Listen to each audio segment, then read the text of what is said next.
bienvenue à notre chaîne, News pour tous. Voici la une d'aujourd'hui, et de la RDC, Corneille Nangaa et ses alliés du M23 condamnés à mort pour crimes de guerre. L'ancien président de la commission électorale, aujourd'hui à la tête de l'Alliance Fleuve Congo, une plateforme politico-militaire dont le M23 fait partie, a été condamné à la peine capitale, à Kinshasa, lors d'un procès auquel ni lui ni la majorité des prévenus n'ont assisté. 2 semaines après l'ouverture du procès de Corneille Nangaa et de ses alliés du M23, la sentence est tombée. Depuis le 24 juillet, 26 personnes étaient jugées pour crimes de guerre, participation à un mouvement insurrectionnel et trahison.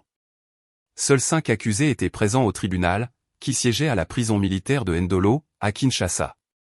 Les autres, dont Corneille Nangaa, chef de file de l'Alliance Fleuve Congo, AFC, et les principaux leaders du M23, considérés comme « en fuite », ont été jugés in absentia. Le 29 juillet, le procureur avait requis la peine de mort contre l'ex-président de la Commission électorale nationale indépendante, CENI, et contre la plupart de ses co-accusés.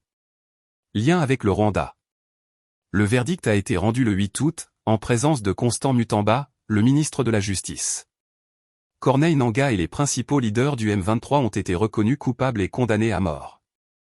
La justice militaire a également ordonné l'arrestation immédiate de Nangaa et la confiscation de ses biens. Dans son jugement, le président de la Cour militaire a accusé ce dernier d'entretenir des liens avec une puissance étrangère, le Rwanda, et avec ses agents, pour entreprendre des hostilités contre la RDC, et d'avoir porté atteinte à l'intégrité territoriale de la RDC. Selon la justice congolaise, l'ex-président de la CENI n'a pas pris les mesures nécessaires pour empêcher les combattants du M23 placés sous sa direction de commettre leurs actes de violence.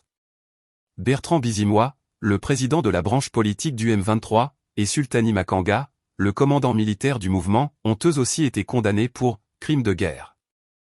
Ils ont été reconnus coupables d'enrôlement d'enfants mineurs et d'homicide volontaire.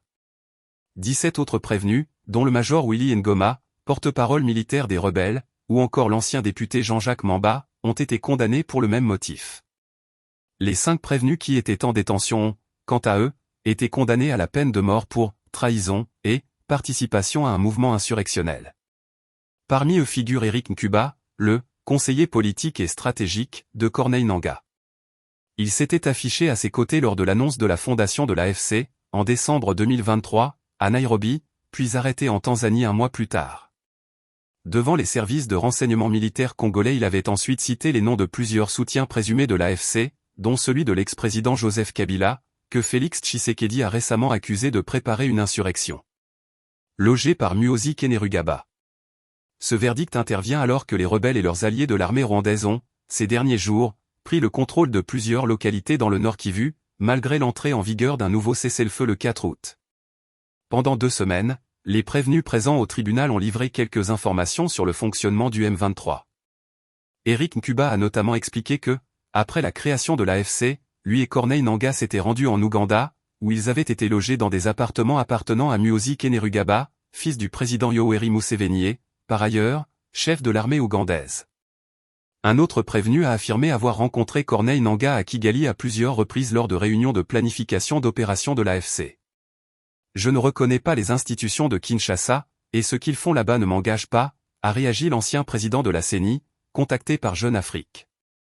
Le 25 juillet, il a été placé sous sanction par le Trésor américain et, le lendemain, par l'Union européenne, qui a également ciblé sa plateforme politico-militaire.